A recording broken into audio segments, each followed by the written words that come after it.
नमस्कार, बहुत स्वागत है आप सभी का। आप देख रहे हैं IBC 24 और मैं हूं आपके साथ आकांक्षा पांडे। मुद्दा गरम है में आप सभी का स्वागत है। 370 गरमाई बात, सदन में चले जमकर घूसेला। जी हां, आज इसी मुद्दे पर जम्मू कश्मीर का मुद्दा गरम है। जम्मू कश्मीर विधानसभा में धारा 370 पर छिड़ा घमासान खत्म होने का नाम ही नहीं ले रहा है।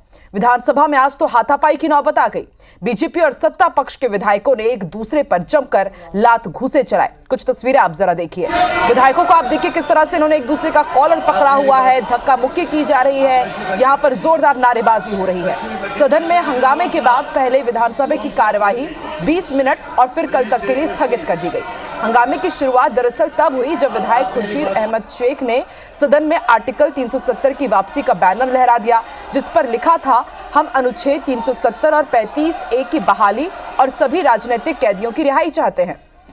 बीजेपी विधायक और विपक्ष के नेता हैं सुनील शर्मा, इन्होंने इसका विरोध किया, जो जल्द ही हंगामे में बदल गया। भाजपा विधायकों के विरोध का सिलसिला यही नहीं थमा।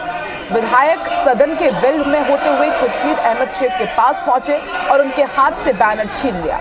इसके बाद आप देखिए किस तरह से यहाँ पर धक्का मुक्की हुई है, जमकर के यहाँ पर मारपीट हुई और उसके बाद मार्शल्स को यहाँ पर पहुंचना पड़ गया।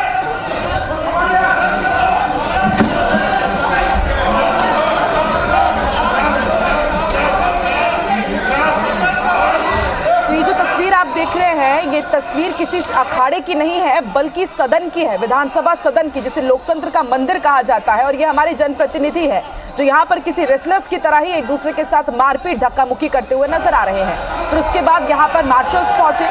मार्शल ने RAS पठानिया सहित कई भाजपा विधायकों को सदन से बाहर निकाला और इसमें 3 विधायक घायल हुए हैं।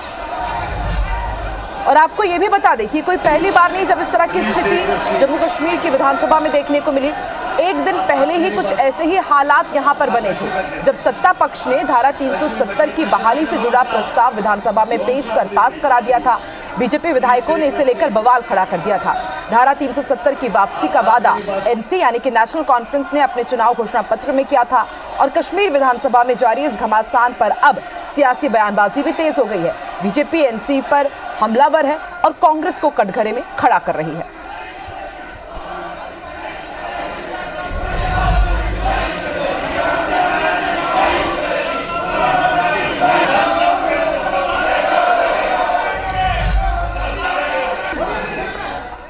अगर भाजपा के लोग टेबलों के ऊपर खड़े होके और वो स्पीकर साहब या सेक्रेटरी साहब की कुर्सी तक को हाईजैक करेंगे तो क्या हमें एक सिंपल बैनर शो करने का हक नहीं है? और वो बैनर वही था जो कश्मीरियों के दिलों में जो चीज़ें हैं, जो हम 5 अगस्त को हम कंडेम करते हैं, रिजेक्ट करते हैं और हम 370 और 35A की वापसी चाहते हैं। मैं इंडिया अलायंस के सभी नेताओं को, देश के नागरिकों और भारतीय जनता पार्टी के कार्यकर्ताओं के माध्यम से आश्वस्त करना चाहती हूं कि संसद द्वारा पारित धारा 370 पुनर्स्थापित नहीं होगा और जम्मू कश्मीर को भारत से बांटने का उनका ये प्रयास कामयाब नहीं होगा। हम लोग हैं जो हिंदुस्तान को मजबूत करना चाहते हैं, ये हम लोग हैं जो भारत माता को मजबूत करना चाहते हैं। ये वो लोग हैं जो ना भारत माता के, ना देश के, ना किसी और के, ये सिर्फ अपने आप। इनके बीजेपी के पेज पे देखो जाके लोग क्या बोल रहे हैं। इसलिए लोग चाहते हैं जो नेशनल कांग्रेस बोल रही है, जो मेरे लीडर फारूक अब्दुल्ला साहब बोल रहा है, उमर अब्दुल्ला साहब बोल रहा है, जो सुरेंद्र चौधरी बोल रहा है, वो लोगों के हित की बात है। तो देखिए किस तरह से इस जम्मू कश्मीर में विधानसभा में संग्राम हुआ है और अब इसके बाद एक के बाद एक राजनीतिक प्रतिक्रियाएं आ रही है। 3 खास मेहमान हमारे साथ जुड़ चुके हैं। अजय नवले बीजेपी प्रवक्ता, कांग्रेस प्रवक्ता रवि ग्वालानी जी हमारे साथ जुड़ चुके हैं, वरिष्ठ पत्रकार कश्मीर से आदर्श पाल जी भी हमारे साथ जुड़ चुके हैं। आप तीनों का ही बहुत बहुत स्वागत है। आदर्श जी, शुरुआत में आपसे ही करती हूं, जरा समझाइए। हम ये राजनीतिक बात तो आगे करेंगे, लेकिन आज जो लोकतंत्र के मंदिर में हुआ है, 10 साल बाद यहां पर सरकार को और विपक्ष को मौका मिला है कि वो अपनी बात जनता तक पहुंचाए, लेकिन लोकतंत्र के मंदिर से इस तरह की तस्वीर, लात घूसे चल रहे हैं, मार्शल्स को मोर्चा संभालना पड़ रहा है, विधायक घायल हो जा रहे हैं, नारेबाजी वहां पर की जा रही है, चर्चा तो होती ही है, लेकिन ऐसी स्थिति बेहद गंभीर है। आदर्श जी। आकाशा जी, बिल्कुल सही कहा आपने। ये बहुत दुखदाई बात है कि 10 साल के बाद मेरी आवाज इको हो रही है, जरा चेक करिए। नहीं, सही आ रही है आदर्श जी, आप अपनी बात कंटिन्यू कर सकते हैं, बिल्कुल परफेक्ट है आपकी वॉइस। जी जी जी जी। 10 साल के बाद जम्मू कश्मीर के लोगों को उनका विधानसभा मिला, उनको मौका मिला कि हमारा रिप्रेजेंटेटिव जो है 10 साल के बाद हमारी बात जो है विधानसभा में रखेगा। लेकिन यह जो उन्होंने कभी नहीं सोचा था वहां जाके लाते और घुसे चलाएंगे। यहाँ तक प्रश्न यह है कि 2 दिन पहले भी इसी पे बेट चढ़ गए, इसी बात लड़ाई पे चढ़ गया और आज भी यही हालात वहां बने। अगर जम्मू कश्मीर के अंदर इस वक्त मेरी सियासत और तेरी सियासत इस बात को लेकर बहुत बड़ी गेम खेली जा रही है। कौन पहले नंबर बना रहा है ये बात को देखे जा रहा है। कहीं ऐसा ना हो पीडीपी कहीं हमसे ऊपर निकल जाए, एनसी पीछे रह जाए, एनसी ने कुछ किया है तो भारतीय जनता पार्टी पीछे रह जाए। यही एक बात जो है लोगों के दिलो दिमाग में बैठी हुई। क्या हमने इनको इसीलिए जिताकर वहां विधानसभा में भेजा था, वहां जाके भी लड़ाइयां करें, एक दूसरे के ऊपर गुस्से चलाए? क्या हमारी बात करें? लोग सारा दिन टीवी लगा के लाइव देखे रहते हैं कि हमारी कहीं बात हो रही है। 10 साल में हमारी एम्प्लॉयमेंट की बात नहीं हुई, बात तो हो नहीं रही है। यहाँ पर लात घुसे जमकर चल रहे हैं। आगे भी चर्चा करेंगे कि आखिर ऐसी स्थिति बन क्यों रही है। रवि जी, आप जरा बताइए, आपकी तो वहां पर सरकार है गठबंधन में, उसके बाद इस तरह की तस्वीर चर्चा होनी चाहिए, हाथापाई हो रही है। देखिए, मैं आपकी इस बात से सहमत हूँ आकांक्षा जी की चर्चा होनी चाहिए, हाथापाई नहीं होनी चाहिए। लोकतंत्र में सबसे बड़ी बात होती है अपनी आवाज़ सदन में रखना, और सदन में अब हर एक को अपनी बात रखने का अधिकार है। तो मैं तो यहाँ बैठ करके यही एक उम्मीद करूँगा कि चर्चाएं हो, इस तरह की बातें, झगड़े, मार्शल्स का आना और पोस्टर छीनना करना, ये सब लोकतंत्र में मुझे नहीं लगता कि कोई भी इस बात को एक्सेप्ट करेगा। चर्चाएं होनी चाहिए, जनप्रतिनिधि आए हैं, हर एक जनप्रतिनिधि को अपने बात रखने का अधिकार है, बात होनी चाहिए, उसके ऊपर गंभीरता से चिंतन होना चाहिए और उसके हिसाब से फैसले होने चाहिए। मार्शल्स का आना, झगड़े करना, लात घूसे चलना, मैं इस बात की निंदा करता हूं। ठीक है, अजय जी, आपकी प्रतिक्रिया। जी आकांक्षा जी, पहली बात तो आज देश के सामने इंडिया अलायंस और उसके नेतृत्व वाली कांग्रेस इसलिए बेनकाब हो गई है कि जिस बात की हम आशंका व्यक्त करते थे आकांक्षा जी कि ये भारत को बांटने वाली मानसिकता है, आज वही मानसिकता दिख रही है। ये जम्मू कश्मीर की विधानसभा में प्रस्ताव पारित करना, जो विषय भारत की संसद ने जिसके ऊपर आर्टिकल 370 एब्रोगेट करके जम्मू कश्मीर को एक भारत का, जो हम ये लोग बात करते थे कि भारत का जम्मू कश्मीर अविभाज्य अंग है, लेकिन हम मानते थे कि जम्मू कश्मीर भारत का अविभाज्य अंग कहने की बात क्यों पड़ी? जम्मू कश्मीर ऑलरेडी भारत है। तो आज ये मानसिकता फिर से पुनः प्रदर्शित करने का काम कांग्रेस और उसके इंडिया अलायंस ने किया है। नेशनल कॉन्फ्रेंस की वहां सरकार है, इस प्रकार का प्रस्ताव पारित करके ये फिर से अलगाववाद वाली मानसिकता को जो बल देना चाह रहे हैं, वो इस बात को भी ध्यान में रखे कि भारत के सर्वोच्च न्यायालय ने इस विषय को डील कर लिया है। भारत के सर्वोच्च न्यायालय ने माना है कि आर्टिकल 370 और 35 ये अनकॉन्स्टिट्यूशनल था।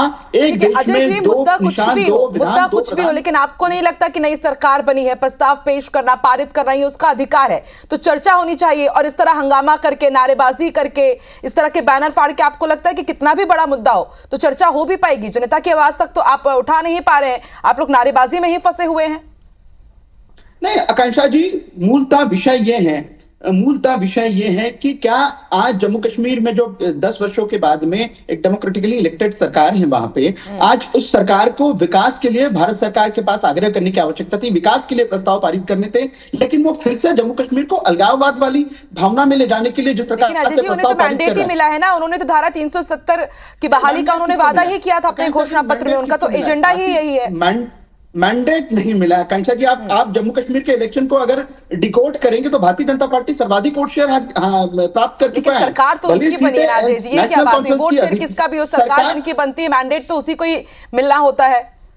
आकांक्षा जी, पूरे के पूरे जम्मू रीजन ने अगर भारतीय जनता पार्टी को वोट किया है तो आप क्या मानेंगे कि जम्मू रीजन नहीं मानता कि आर्टिकल 370 वापस से रजिस्ट्रेट होना चाहिए? ये एक ऐसा विषय था। आज आप देखेंगे कि आजादी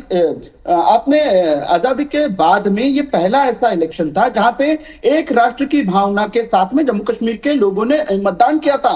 और ये हमने पहली बार देखा है कि जम्मू कश्मीर में पहला ऐसा जनरल इलेक्शन था असेंबली का जहां पे रीपोलिंग नहीं हुआ, जहां पे पोलिंग बूथ में पुनः मतदान की आवश्यकता नहीं पड़ी। तो इस प्रकार से लोगों का डेमोक्रेसी में विश्वास है। वो तो बहुत अच्छी तस्वीर हमने देखी है कि इस बार बम्पर वोटिंग हुई है और इसमें तो कोई दो राय नहीं है कि बाकी चुनाव आयोग ने वहां पर बहुत अच्छा काम किया। और आपने ये भी कह रहे हैं कि धारा 370 को जब वहां से हटाया गया उसके बाद ही वहां से सुखद तस्वीर सामने आई है। और लेकिन जैसा कि आप कह रहे हैं कि जम्मू में आप लोगों को मैंडेट मिला, लेकिन जम्मू कश्मीर एक संयुक्त राज्य, उसको अलग अलग नहीं कर सकते।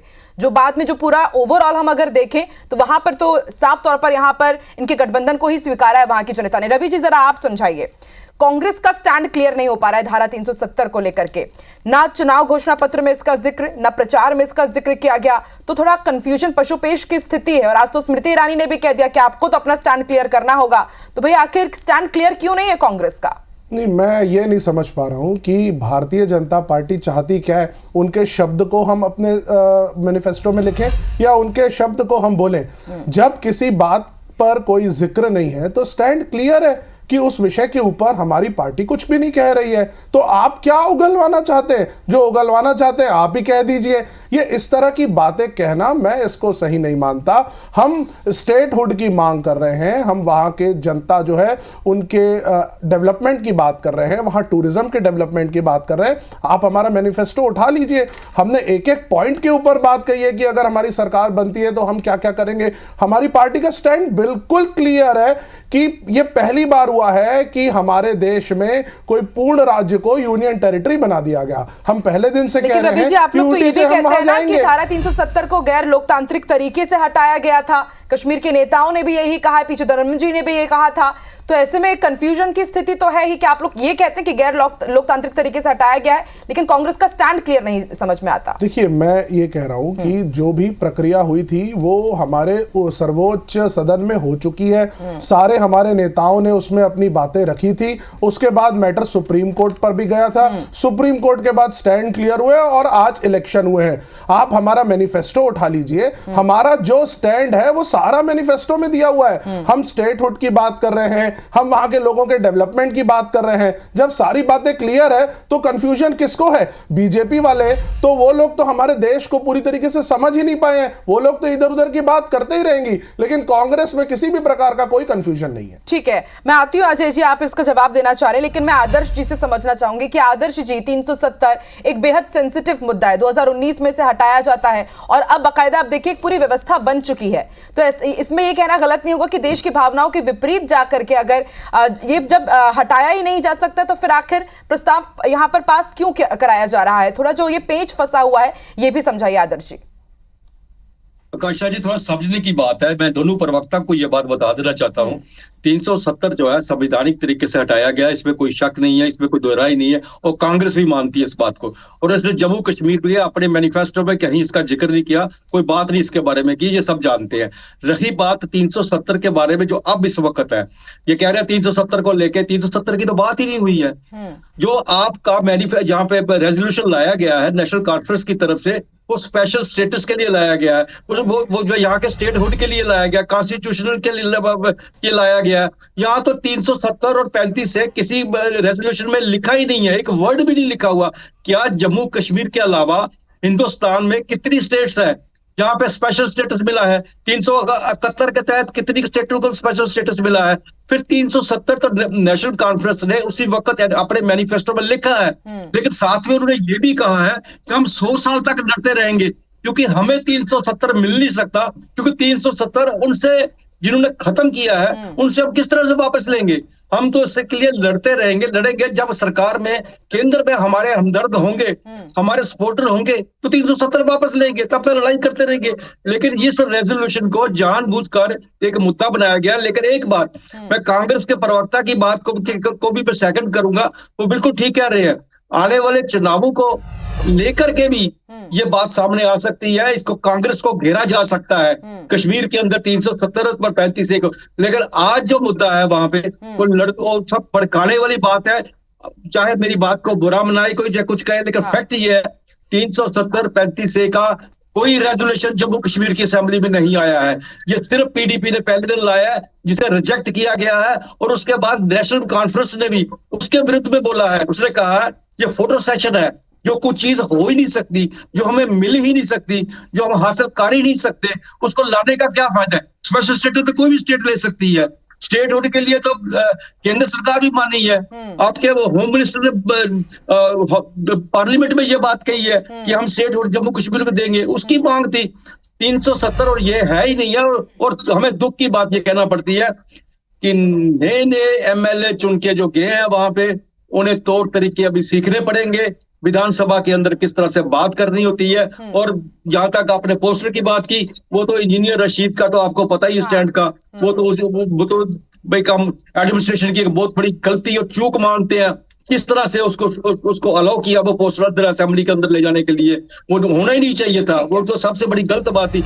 बहस हो सकती है, आदर्श जी सभी की जिम्मेदारी है, विपक्ष की भी, सत्ता पक्ष की भी, और जो दूसरी पार्टियां वहां पर पहुंचे, जिनके विधायक पहुंचे हुए हैं, उनकी भी जिम्मेदारी है कि आपको जनता ने मौका दिया है तो आप जनता की आवाज वहां पर उठाए, ये नहीं कि आप खुद ही वहां पर जूझ रहे हैं। अजय जी जरा आप ये बताइए कि जिस एजेंडे पर एनसी ने चुनाव जीता है, हालांकि काफी इसमें पेंच जरूर है, और मुझे तो जैसे कि आदर्श जी भी कह रहे हैं कि बहुत मुश्किल है कि अब इन सारे फैसलों को पलटा जाए, सुप्रीम कोर्ट की भी अंतिम मुहर इसमें लग चुकी है, तो फिर आप जानते हैं कि अभी राज्य में भी पास हो जाएगा तो ज्यादा कुछ होना नहीं है, पार्लियामेंट ये पहुंचेगा, तो फिर इस तरह के हंगामे की स्थिति क्यों? कल भी आपने विरोध किया, आज भी आप खुद वेल तक पहुंच गए, जबकि आप ही लोग कहते हैं ना कि विपक्ष को यहां पर बातचीत नहीं करने दी जाती है, और आप देखिए आप किस तरह से वेल तक पहुंच गए। जी आकांक्षा जी, इस देश में अलगाववाद की भावना को यदि कोई फिर से पुनर्स्थापित करने का प्रयास करेगा तो भारतीय जनता पार्टी एक राष्ट्रवाद की भावना के साथ में उस भावना का विरोध करेगी। निश्चित तौर पे जो कश्मीर को भारत से बांटने वाली मानसिकता है, हमने ये भी देखा कि अभी जो वहां के हाल के जो विधानसभा के चुनाव संपन्न हुए, उस चुनाव में किस प्रकार से पाकिस्तान तक ने इनका समर्थन कर दिया था कि हम 35A के रीइंस्टेटमेंट की, हम आर्टिकल 370 के रीइंस्टेटमेंट की बात करते हैं, हम समर्थन करते हैं नेशनल कॉन्फ्रेंस और कांग्रेस के अलायंस का। तो ये जो अलगाववाद वाली भावना है, आपने ये देखा है कि अलगाववाद में कश्मीर जल चुका है। कश्मीर जो आज इस वहां से बाहर निकला है, निश्चित तौर पे उस कश्मीर को बनाना, विकसित कश्मीर बनाना, ये भारतीय जनता पार्टी का और आदरणीय प्रधानमंत्री नरेंद्र मोदी जी की सरकार का उद्देश्य है। यदि वहां की सरकार जनता ने आज इस बात को भी प्रमाणित किया है कि वो देश के साथ में, विधायकों का वेल तक पहुंच जाना, फिर बैनर फाड़ देना, आपको नहीं लगता कि अंदर जो कार्रवाई चल रही है उस कार्रवाई में, मतलब जो प्रोसेस है उसके विरुद्ध है? आप लोग तो ऐसे, जब केंद्र सरकार आपकी है, आप लोग जब इस तरह से कार्रवाई संसद में होती तब तो आप यही कहते हैं कि विपक्ष को सिर्फ हो हल्ला करना है। उसी तरह की चीजें तो बीजेपी विधायक भी कर रहे हैं वहां पर। आकांक्षा जी आपने ये देखा है संसद में भी जब आर्टिकल 370 के एब्रोगेशन का विषय आया था, जब प्रस्ताव लाया गया था 5 अगस्त 2019 को, तब भी आदरणीय गृह मंत्री जी ने सदन में खड़े होकर कहा था कि ये अगर कश्मीर को कोई भारत से अलग करना चाहता है तो हम अपनी जान दे देंगे। अब यह विषय इस विषय का है कि कश्मीर भारत का अविभाज्य अंग ये लोग कहते हैं, लेकिन हम मानते हैं कि कश्मीर भारत का है। अगर इस मानसिकता को यदि आज सदन में बल मिला तो ये सड़क पे भी बल देंगे। और ये जिस प्रकार से प्रस्ताव की बात कर रहे हैं कि स्पेशल स्टेटस की बात कर रहे हैं, फिर से कश्मीर में ये दो प्रधान की बात जिन लोगों को करनी है, वो लोग ये बात जान ले कि भारतीय जनता पार्टी आज कश्मीर को भारत में मान रही है और कश्मीर भारत का हिस्सा है। अगर जिनको फिर से इस भावना को बढ़ाना है, जिनको भारत के टुकड़े टुकड़े करने हैं, वो अपनी मानसिकता से बाज आ जाए। अन्यथा भारतीय जनता पार्टी आज जिस प्रकार से हमारी, इसका उत्तर आप दीजिए कि क्या कांग्रेस, पीडीपी और नेशनल कॉन्फ्रेंस के जो गठबंधन, इसकी मजबूरी है क्या सिर्फ विरोध करना? क्योंकि जैसे कि आदर्श पाल जी भी कह रहे हैं कि बहुत मुश्किल है कि धारा 370 को फिर से बहाल किया जाए, और 35 से जो स्टेटहुड की बात आप कह रहे हैं वो तो गृह मंत्री अमित शाह भी कह चुके हैं कि हाँ, एक बार हालात सामान्य हो जाने दीजिए, फिर हम पूर्ण राज्य का दर्जा भी दिलवाएंगे। देखिए, मैं एक बात स्पष्ट कर देना चाहता हूं कि कश्मीर भारत का हिस्सा था, है, रहेगा, इसके ऊपर क्वेश्चन मार्क कहीं है ही नहीं। ये पहले दिन से क्लियर है और कांग्रेस पार्टी ही है। मुझे इस बात की बड़ी खुशी है कहते हुए कि जब 1947 के हालात पे ध्यान में रखते हुए कश्मीर को भारत का हिस्सा कांग्रेस ने ही बनाया था। तो भारतीय जनता पार्टी जो है वो बार बार हम लोगों को इस तरह की नसीहतें ना दे, वो जो अपनी बात कहनी है अपने लेवल तक रखे, पहली बात।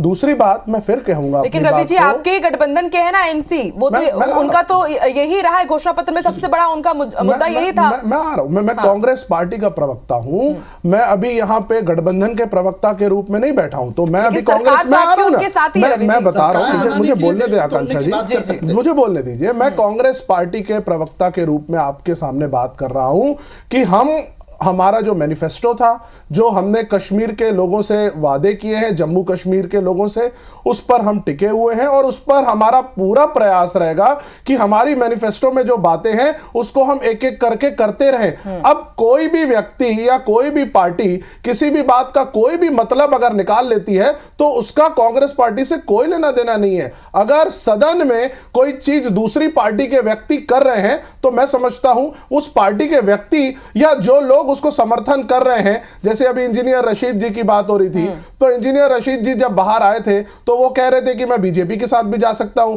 तो जब उनके भाई अगर इस तरह की बात कर रहे हैं तो भारतीय जनता पार्टी से पूछिए कि जिन लोगों के साथ वो गठबंधन करके सरकार बनाना चाह रही थी और उन्हीं के पार्टी के लोग अगर इस तरह की बात कर रहे हैं तो दोहरा स्टैंड भारतीय जनता पार्टी का है कि कांग्रेस का है? चलिए बताइए, इसका उत्तर दीजिए अजय जी। जी आकांक्षा जी, आपने प्रश्न रवि जी को यह पूछा था कि क्या नेशनल कॉन्फ्रेंस आपके गठबंधन के सहयोगी और उसका ये स्टैंड था क्या? तो निश्चित तौर पे ये उसका स्टैंड था, उसके मैनिफेस्टो में था और उनके पोल ब्लैंक में ये सबसे बड़ा मुद्दा था कि कश्मीर में फिर से वो आर्टिकल 370 का रिस्टेटमेंट। आज जब कांग्रेस को यह प्रश्न पूछा जा रहा है क्या आप नेशनल कॉन्फ्रेंस के स्टैंड के साथ में हैं, क्या भारत को बांटने वाली मानसिकता के साथ में आप हैं, क्या पाकिस्तान ने जिस बात का समर्थन किया आप उसके साथ में, तो कांग्रेस उलझुल की बातें करेंगी। कांग्रेस कहेंगी कि वो नेशनल कॉन्फ्रेंस का है। नेशनल कॉन्फ्रेंस आपके इंडिया अलायंस का महत्वपूर्ण घटक दल है। देश को बांटने वाली अगर बात नेशनल कॉन्फ्रेंस कह रहा है तो मुझे लगता है कांग्रेस को सामने आके कंडेम करना चाहिए। इस प्रकार के प्रस्ताव की अगर स्पेशल स्टेटस की बात हो रही है तो आपको कंडेम करने की आवश्यकता है। हाँ, रवि जी इसको यहाँ ये एक्सप्लेन कीजिए ना, आपकी कंडेम क्यों नहीं करते हैं? क्या अल्पसंख्यक वोटर्स के लिए आप लोग ये कह रहे हैं कि बस प्रतीकात्मक तौर से विरोध किया जाए बस? नहीं, क्या कंडेम करें मुझे पहले बताएं। मैं आपसे ये पूछना चाह रहा हूं, जब देश के गृह मंत्री जी सदन में कहते हैं कि स्टेटहुड की बहाली होगी तो क्या हम इस बात का कंडेम नहीं, वो धारा 370 नहीं, मैं कह रहा हूं ना, मैं कह रहा हूं, देखिए अभी आपने साथ में चुनाव लड़ा। 2 मिनट मुझे बोलने दे दीजिए, मैं पुनः अपनी बात पे स्टैंड हूं।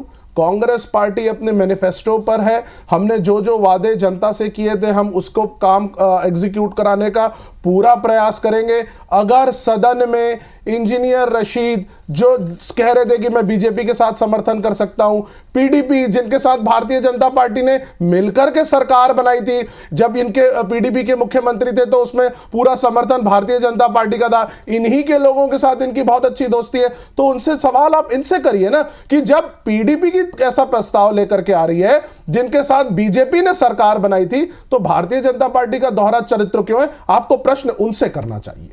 ठीक है, बहुत संक्षिप्त में उत्तर दीजिएगा अजय जी, और क्योंकि क्लोजिंग स्टेटमेंट की तरफ हम आगे बढ़ रहे हैं कि पीडीपी ये लाजमी भी है कि जब पिछले बार सरकार बनी थी, हालांकि बाद में वो आप लोगों ने गठबंधन भी आपका टूटा था, तब तो आप पीडीपी के सुर में सुर मिलाते थे और अब उन्हीं के विधायक लेकर आ रहे हैं तो वेल तक पहुंचकर आप लोग हंगामा कर रहे हैं, तो ये बहुत आपके लिए भी तो पशुपेश की स्थिति है।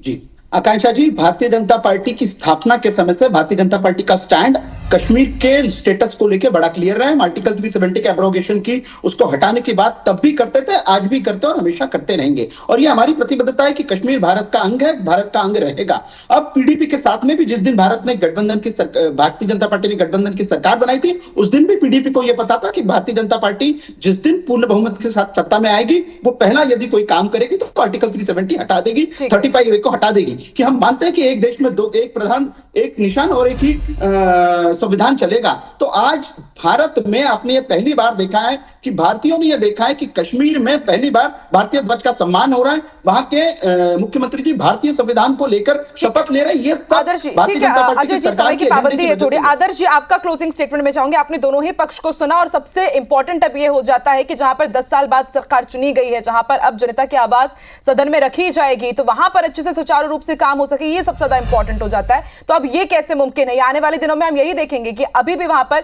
इसी तरह से हंगामा ही होता रहेगा। काशा जी, बड़ी इंपॉर्टेंट चीज है। राजनीति में कोई किसी का दोस्त नहीं होता, ना कोई दुश्मन होता है। पीडीपी के साथ दोस्ती थी, जब जरूरत पड़ी बीडीपी का दोस्ती खत्म हो गई, जब जरूरत नेशनल कॉन्फ्रेंस के साथ भी जरूरत की दोस्ती रही, ऐसी कोई बात नहीं। नेशनल कॉन्फ्रेंस भी एनडीए का हिस्सा रहा, ये बात नहीं है। लेकिन जम्मू कश्मीर के अंदर भारतीय जनता पार्टी को एक बहुमत मिला है जम्मू की तरफ से। सबसे पहली बार उन्हें 29 वहां विधायक मिले हैं, बहुत बड़े। बदकिस्मती एक विधायक का देहांत हो गया, 28 विधायक आज भी वहां पे है, सरकार नहीं बना पाए। लेकिन मैं आपको अगर छोटी सी बात कह दूं मैं कि ये अगर एक फ्रेंडली मैच खेला जा रहा है तो ये कुछ गलत बात नहीं होगी, ऐसी बात नहीं है। नेशनल कॉन्फ्रेंस को पता है केंद्र के साथ वो बिगाड़ नहीं सकता। नेशनल कॉन्फ्रेंस को पता है केंद्र के बिना वो जम्मू कश्मीर में कोई डेवलपमेंट नहीं कर सकता। उसको पता है केंद्र के बगैर वो जम्मू कश्मीर में सरकार नहीं चला सकता। उसके बावजूद अगर ऐसे रेजोल्यूशन लाए जाते हैं यहाँ पे तो उसका कोई मतलब होता है, उसको गहराई से सोचने वाली बात है। क्योंकि सबको पता है बार बार एनसी ने कहा है कि हम 370 को वापस नहीं ला सकते, हम 370 के बारे में सोच ही नहीं सकते, हमारे मैनिफेस्टो में है, लेकिन 100 साल तक लड़ते रहेंगे। लेकिन गहराई से सोचने वाली बात है कि देखिए लड़ाई जारी रहेगी, लेकिन ये लड़ाई वाकई जनता के मुद्दों की हो, जनता की आवाज की हो। हम भी यही उम्मीद करते हैं कि अब वहां पर इस तरह की स्थिति ना बने। लोकतंत्र के मंदिर से इस तरह की तस्वीरें आती तो जाहिर सी बात है सबका विश्वास, सबका भरोसा टूटता है, कि हमने बहुत उम्मीद के साथ जनप्रतिनिधियों को वहां तक भेजा है। बहुत बहुत शुक्रिया अजय जी, रवि जी, आदर्श जी हमारे साथ जुड़ने के लिए। नमस्कार।